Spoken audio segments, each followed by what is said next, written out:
रात के अंधेरे में एक आदमी सीमा पार कर चुका था। उसका नाम, उसका धर्म, यहां तक कि उसकी पहचान भी अब उसकी नहीं रही थी।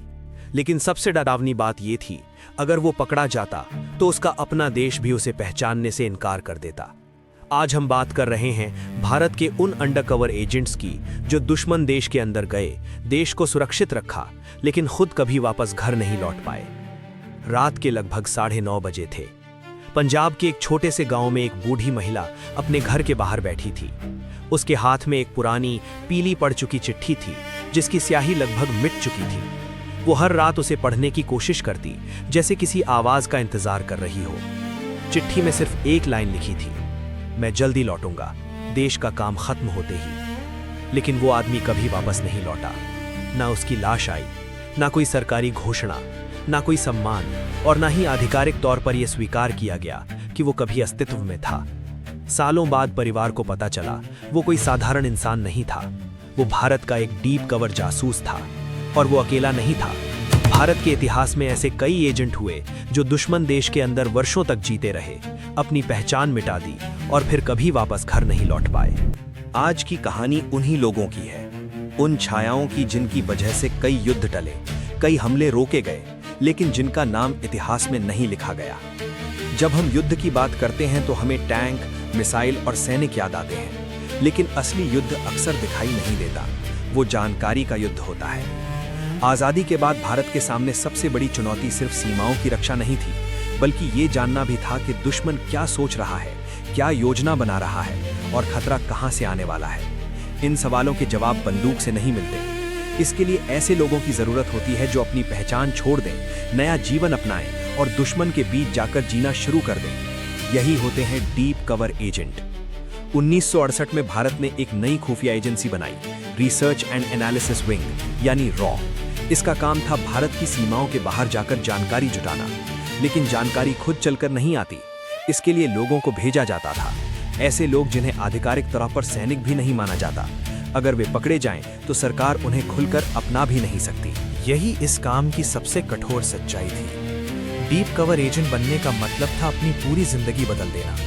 नया नाम, नया धर्म, नई भाषा, नई पहचान। उन्हें महीनों नहीं बल्कि सालों तक तैयार किया जाता था। बोलने का लहजा बदला जाता, स्थानीय संस्कृति सिखाई जाती, यहाँ तक कि रोजमर्रा की आदतें भी बदलनी पड़ती, क्योंकि एक छोटी सी गलती शक पैदा कर सकती थी, और शक का मतलब था अंत। 1970 और 80 के दशक में कई भारतीय एजेंट पाकिस्तान के अंदर भेजे गए। कोई व्यापारी बनकर गया, कोई मजदूर बनकर, तो कोई सरकारी कर्मचारी की पहचान लेकर।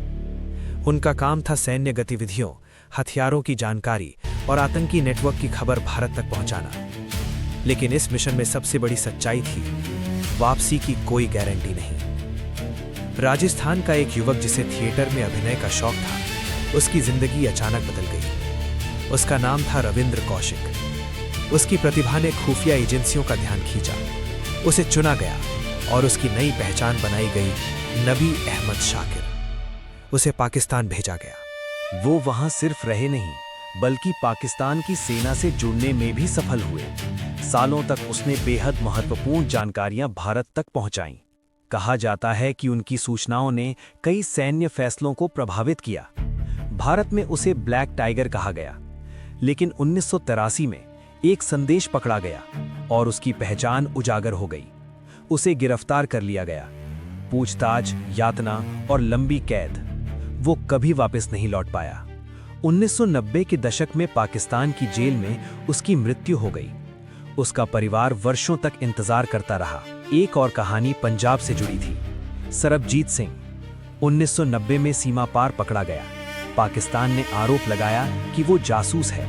भारत में लंबे समय तक इस पर बहस होती रही कि वो एजेंट था या गलती से सीमा पार चला गया था। लेकिन सच्चाई जो भी रही हो, वो घर वापस नहीं आ सका। 2013 में जेल के अंदर उस पर हमला हुआ और कुछ दिनों बाद उसकी मृत्यु हो गई। उसकी कहानी ने पूरे देश को झकझोर दिया। सबसे दर्दनाक सच ये है कि कई एजेंटों के नाम कभी सामने ही नहीं आते। उनके परिवारों को सिर्फ इतना बताया जाता है, वो देश सेवा में है। फिर एक दिन संपर्क टूट जाता है। ना कोई आधिकारिक सूचना, ना कोई अंतिम खबर। जासूसी की दुनिया में असफलता का मतलब अक्सर अस्तित्व का खत्म हो जाना होता है। विदेशी जेलों में बंद ऐसे कई लोग दशकों तक गुमनामी में जीते रहे। वे युद्धबंदी नहीं माने जाते, इसलिए अंतर्राष्ट्रीय कानून भी उन्हें पूरी सुरक्षा नहीं देता। अलग कोठरी, पहचान का अभाव और अंतहीन इंतजार, यही उनकी जिंदगी बन जाती है।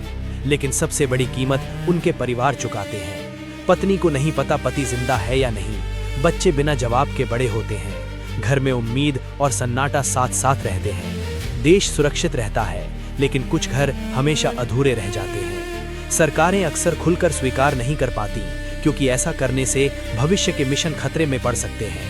दुश्मन नेटवर्क समझ सकता है, इसलिए कई वीरता की कहानियां गोपनीय रह जाती हैं। ये लोग सैनिकों से कम नहीं होते। सैनिक सीमा पर लड़ता है, जासूस दुश्मन के बीच रहकर। सैनिक को सम्मान मिलता है, जासूस को खामोशी।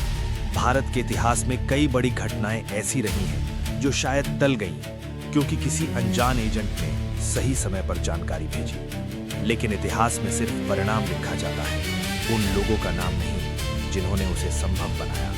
कल्पना कीजिए, आप अपना नाम, पहचान और परिवार छोड़ दें, सालों तक किसी और बनकर जिए और एक दिन दुनिया आपको भूल जाए। लेकिन शायद यही जासूसी की सच्चाई है। वे जीतते हैं ताकि देश हार न जाए। आज भी कहीं सीमा के पार कोई भारतीय एजेंट शायद किसी और नाम से जी रहा है। कोई उसे पहचानता नहीं, लेकिन उसकी हर सांस भारत की सुरक्षा से जुड़ी है। और शायद किसी गांव में आज भी कोई इंतजार कर रहा है, एक ऐसी वापसी का जो शायद कभी नहीं होगी। क्योंकि इतिहास में कुछ हीरो ऐसे होते हैं जो लौट कर नहीं आते।